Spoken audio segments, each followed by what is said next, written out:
રામ રામ દોસ્તો, આજે આપણે એક એવા ગામની અંદર આવ્યા છીએ કે જે ગામની અંદર આઝાદીથી લઈને આજ દિવસ સુધી ના તો ક્યારે ઇલેક્શન થયું છે કે ના ગામની અંદર કોઈ ઝઘડો થયો છે, એટલે કે ના ગામની અંદરથી કોઈ પોલીસ ફરિયાદ થયેલી છે। તો મિત્રો, આ ગામ છે સુઈગામનું મમાણા।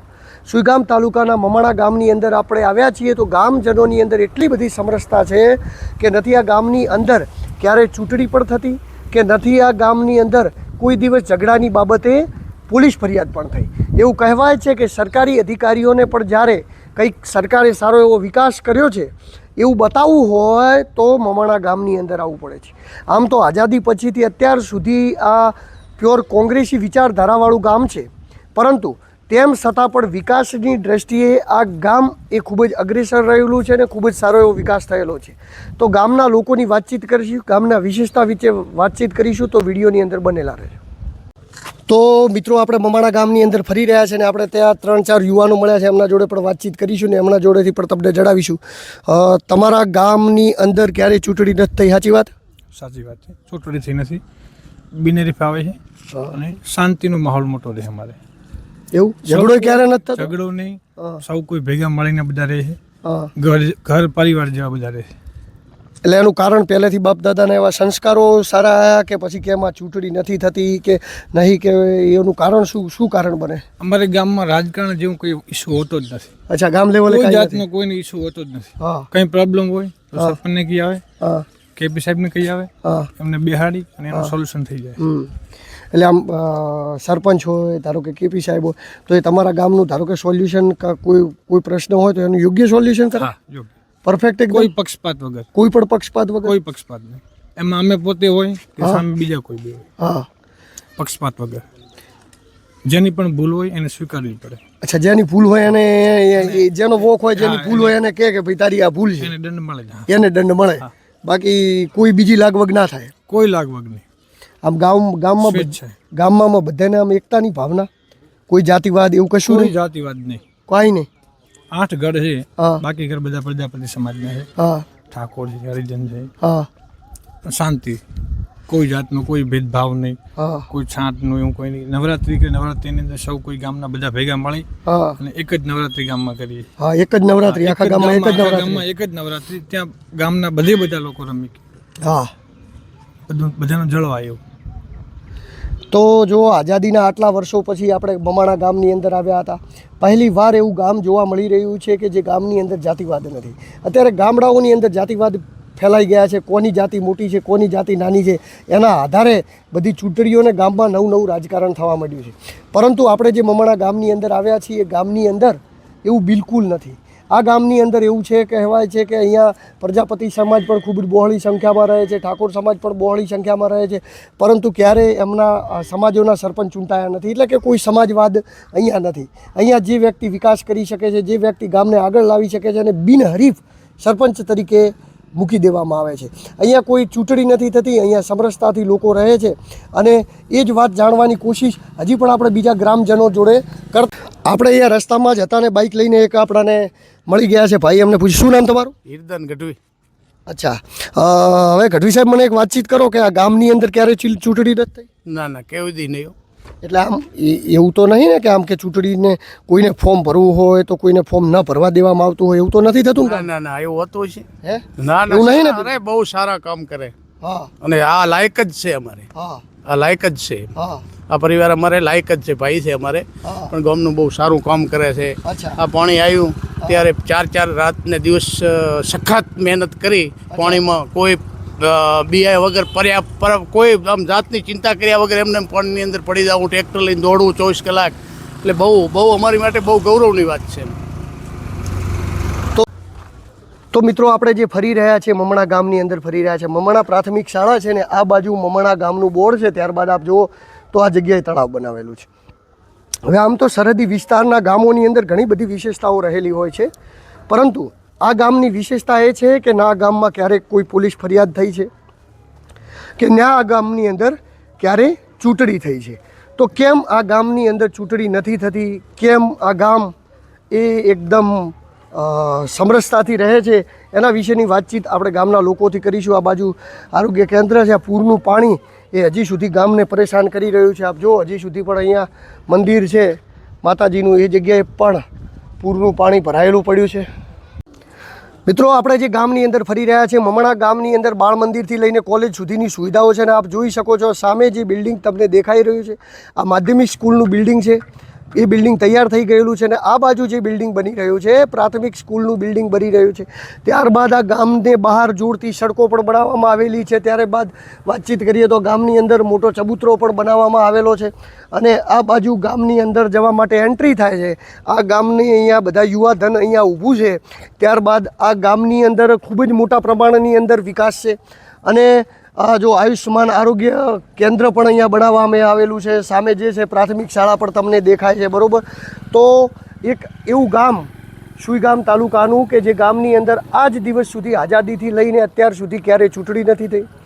આજ દિવસ સુધી આ ગામની અંદર ક્યારેય પોલીસ ફરિયાદ નથી નોંધાઈને આપણે ગામમાં બધાને પૂછ્યું કે તમે આમ કોઈ ફોર્મ ભરવું હોય ને કોઈને ફોર્મ ન ભરવા દેતા હોય એવું તો કાંઈ નથી. આ મહિપાલભાઈ છે, આ ગામના યુવાનો છે, બધા યુવાનો એક જ હાથે એવું કહ્યું કે ગામની અંદર એવું કોઈ નથી. સમરસતાથી અમારા ગામની અંદર ક્યારેય ઇલેક્શન થતું નથી અને જો પણ ગામની અંદર કોઈ પણ પ્રોબ્લેમ આવી જાય તો ગામ લોકો એ સાથે મળી અને એ ગામના પ્રોબ્લેમને સોલ્વ કરવાની કોશિશ કરે છે.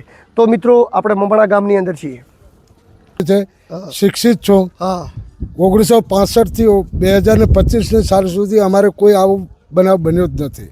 શાંતિ સુલે અને ભાઈચારાથી રહેવાનું, કોઈ જાતની કોઈ નો ટેન્શન.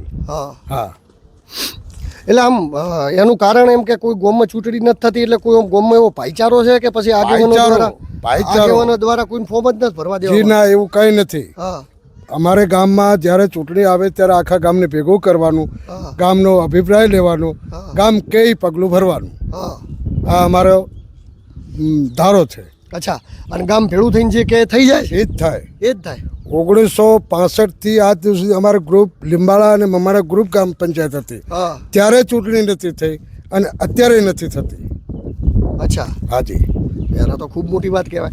એનાથી ગામમાં કોઈ વિકાસને ફાયદો થાય છે? વિકાસ એટલે તમારી નજરે જોતા હશો ને? હા, જોયું. હા, ગામની અંદર વિકાસ સારો. બોલો, અમારે કઈ વિકાસ બતાવવાનો ના હોય, તમારી નજરે તમે જોવો છો. અને એવું કહેવાય છે કે કોઈ મોટા મોટા અધિકારીઓ હોય એમને જ્યારે વિકાસ બતાવો કે શું ગામમાં કયા ગામડા વિસ્તારમાં છે, કોઈ બહારથી અધિકારીઓ આવતા હોય, મોટા સાહેબો આવતા હોય, કોઈ નેતાઓ આવતા, ત્યારે મમણા ગામમાં લઈ આવે. સાચી વાત. 1995 ની અંદર કેશુભાઈ પટેલ મુખ્યમંત્રી હતા. એ ટાઈમે ગોકુળ ગ્રામમાં જો ગામ પ્રસન્ન થયો તો એક ગાંધીનગરનો રાયસણ અને બીજા નંબરમાં મમાણા. 1995 થી આજ દિવસ સુધી ગામનો વિકાસ જ છે, એવું કાંઈ નથી. અધિકારીઓને જોવું હોય કે કઈ રીતે વિકાસ થાય અને બીજા ગામને કઈ રીતે આપણે એમને વિકાસનું પગલું ભરાવી શકીએ એ જોવા માટે આવતા હોય તો ભલે, બાકી વિકાસ તો છે જ ને. સરસ મજાની વાત કરી. શું નામ તમારું? વાઘજીભાઈ દેસાઈ. વાઘજીભાઈ દેસાઈ. હાજી. બરોબર. તો તમારા ગામની અંદર આમ કોઈ વિવાદ કશું નથી? કોઈ પણ કોઈ જાતનું કોઈ વિવાદ નહીં. જો ખુલ્લીને આપણે બધા જ લોકોને પૂછી રહ્યા, બધા જ લોકોએ કહ્યા કે ગામમાં નથી કોઈ વિવાદ, નથી થયો વાદ. ક્યારેક નાનો મોટો પ્રોબ્લેમ થઈ જાય તો એકબીજા આગેવાનો. એ ગામ અમારે વરિષ્ઠ આગેવાન તરીકે અમારે કેપી ગઢવી છે, વરિષ્ઠ આગેવાન અને ધારાશાસ્ત્રી છે. એ કહે કે ભાઈ આપણે આ પગલું ભરવું પડે કે આ પગલું, ગામના અભિપ્રાય લેવાના, એમને એમની રીતે કોઈ નિર્ણય નહીં લેવાનો, ગામના અભિપ્રાય પ્રમાણે જ આગળ પગલું ભરવાનું. અને ગામ સુખી તો હું સુખી, ગામ દુઃખી તો હું દુઃખી, એ ભાવનાથી આ ગામ જીવે છે. ખૂબ સરસ કહેવાય. અહીંયા આવ્યા આપણને એવું લાગતું હતું કે ચૂંટણી નથી થતી એટલે ક્યાંક ને ક્યાંક લોકશાહીનું હનન થતું હશે, ફરિયાદ નથી થતી તો ક્યાંક ને ક્યાંક લોકોને દબાવવા, પણ અહીંયા તો લોકોમાં એટલો ભાઈચારો છે અને અહીંયા તો બધા જ સરપંચશ્રીથી લઈ અને કેપી સાહેબના બધા લોકો એક જ વખાણ કરી રહ્યા છે કે જેમને અમારા ગામની અંદર સમરસતા જાળવવામાં ખૂબ જ અનમોલ ફાળો આપ્યો છે. મિત્રો, આપણે મમણા ગામની અંદર ફરી રહ્યા છીએ. શાળા છે. હાઉ, જય માતાજી. કેમ છો? મજામાં છો? હા, બહુ જાગૃત છે. અમારો વિકાસ પણ ખૂબ સહયોગ છે. આખા અમારા સ્ટાફ છે પ્રાથમિક સ્કૂલનો. હા, કેમ છો? અમારી દિલુભાઈ પ્રાથમિક શાળા છે. આ જૂનું બિલ્ડિંગ છે. નવું બિલ્ડિંગ મેં આપને બનાવ્યું કે ખૂબ ટૂંક સમયમાં 3 થી 4 મહિનાની અંદર નવું બિલ્ડિંગ તૈયાર થઈ જશે. માધ્યમિકનું ઓલરેડી તૈયાર થઈ ગયું છે, બરોબર. એટલે આ ગામમાં છેક બાળ મંદિરથી માંડી અને સ્કૂલ કોલેજ સુધીની સુવિધા છે. આ તમે પ્રાંગણ જોઈ રહ્યા છો, જૂનું છે અમારો વિસ્તાર અત્યારે વખતે જ્યારે હતું ત્યારે. પણ આજે પણ આ જે અમારું પ્રાથમિક શાળાનું જે કમ્પાઉન્ડ છે એને જોવા માટે ઘણા બધા લોકો અધિકારીઓ આવતા હશે. આપ જોઈ રહ્યા છો કે અત્યારે પણ અલગ અલગ રીતે બાળકો પોતાનો અભ્યાસ કરી રહ્યા છે. ત્યાં જગ્યા થોડી નાની પડતી હતી અને દિન પ્રતિદિન એક માત્ર મમાણાના વિદ્યાર્થીઓ નથી ભણી રહ્યા, આજુબાજુના 7-8 ગામના વિદ્યાર્થીઓ અહીંયા અભ્યાસ કરવા માટે આવે છે, પ્રાથમિક હોય કે માધ્યમિક હોય કે કોલેજમાં. એટલે ઓછી જગ્યાના કારણે નવી બિલ્ડિંગ અમારે સ્થળાંતર કરવી પડી રહી છે. આપણી વચ્ચે દાનસિંહભાઈ છે જે શિક્ષક છે અહીંયા, અને જાગૃતતાથી તમામ બધાને સાથે રાખી અને અહીંયા શિક્ષણ આપવાનું કામ કરે છે. એમના જોડે આપણે વાતચીત કરીશું. તો સાહેબ, તમારા ગામની અંદર આમ ક્યારે એવું બનતું નહીં આપણે અહીંયા ગામમાં સ્કૂલ ચાલવો, ગામ લોકોનો સહયોગ કેવો મળે છે તમને? સમરસતાથી ગામ છે આઝાદી પછી જોડાયેલું છે. હા. અને જ્યાં જે ગામની અંદર સમરસતાનો ભાવ હોય ત્યાં બીજા પ્રશ્નો ઉદ્ભવવાનો પ્રશ્ન રહેતો નથી. એટલે કહેવાનો મતલબ છે કે જ્યારે આમ દરવાજા આગળ આવીએ કે નહીં તો જ ગામનો નાનામાં નાનો નાગરિક આવીને પૂછે, સાહેબ કંઈ કામ છે? આમ એક કામ માટે એક વ્યક્તિને કહીએ ને તો અહીંયા 10 વ્યક્તિઓ આવે છે. એટલે ગામ લોકો તરફથી કોઈ પણ નાના મોટો કાર્યક્રમ હોય કે કામ હોય એમાં અમને ગામ તરફથી પૂર્ણ સહયોગ મળે છે. બીજી વાત એ કે ગામનું જે શીર્ષ નેતૃત્વ છે, એમની જે વહીવટી વ્યવસ્થાઓ છે, એના લીધે પણ અમને સતત પ્રોત્સાહન મળે છે અને શિક્ષણ માટે હંમેશા એમણે અમને પ્રેરક બળ પૂરું પાડ્યું છે, જે ખરેખર આવનાર સમય માટે અને આજના સમય માટે એક આશીર્વાદરૂપ બનશે. એટલે પણ એવું નહીં બનતું ક્યારે આમ, મતલબ ગામની અંદર શિક્ષણ અત્યારે છોકરા અહીંયા ભણવા માટે આવે તો ક્યારે આમ ગામની અંદર કોઈ ખાલી ખોટી તમને શિક્ષકોને મતલબ કે ભાઈ હેરાન કરતા હોય કે કોઈ પેલી રીતે કરતું હોય કે કેમ આમ નહીં કરતા કે છોકરાઓને કેમ, એવો કોઈ કિસ્સો બને ખરી આમ?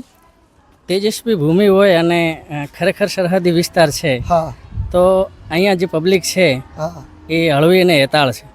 એટલે આ ગામની અંદર બીજી વસ્તુ તો કે પ્રશ્નો ઊભા કરવાની તો વાત જ નથી, પરંતુ સામેથી આવીને જે આપણે કદાચ ઢીલા હોઈએ કે નહીં તો પણ આપણને ઉર્જાવાન બનાવે છે. એવું અહીંના જે એક નાગરિકની અંદર જે ઉત્સાહ છે અને જે કર્મચારીઓની અંદર જે એમના પ્રત્યેનો જે ભાવ છે એ ખરેખર અદ્ભુત ભાવ છે. અને એ પણ અમને પણ ખરેખર સતત જીવંત રાખે છે અને સતત બાળકો વચ્ચે કામ કરવા માટે ઉત્સાહને જીવંત રાખે છે. ખૂબ સરસ કહેવાય. આપણે ગામની અંદર વાતચીત કરી, પ્રાથમિક શાળા છે ગામના લોકો હતા. ખૂબ જ સરસ મજાનું કામકાજ અહીંયા ચાલી રહ્યું છે અને કોઈ પણ જગ્યાએ આ ગામની અંદર આપણે ઘણા બધા લોકોને પૂછ્યું, કોઈ જગ્યાએ નથી ક્યારેય વિવાદ થયો, નથી ક્યારેય ઇલેક્શન થયું અને ખૂબ જ સમરસતાથી જીવે છે. અને ગામના શિક્ષણ ધોરણ ખૂબ ઊંચું છે. નવી શાળાઓ પણ જે બની રહી છે એ પણ મેં તમને બતાવી. તો ખરેખર જો કોઈ જગ્યાએ ગામની અંદર સમરસતા હોવી જોઈએ તો આવી હોવી જોઈએ. નમસ્કાર, રામ રામ, હું છું દિલુ ચૌધરી.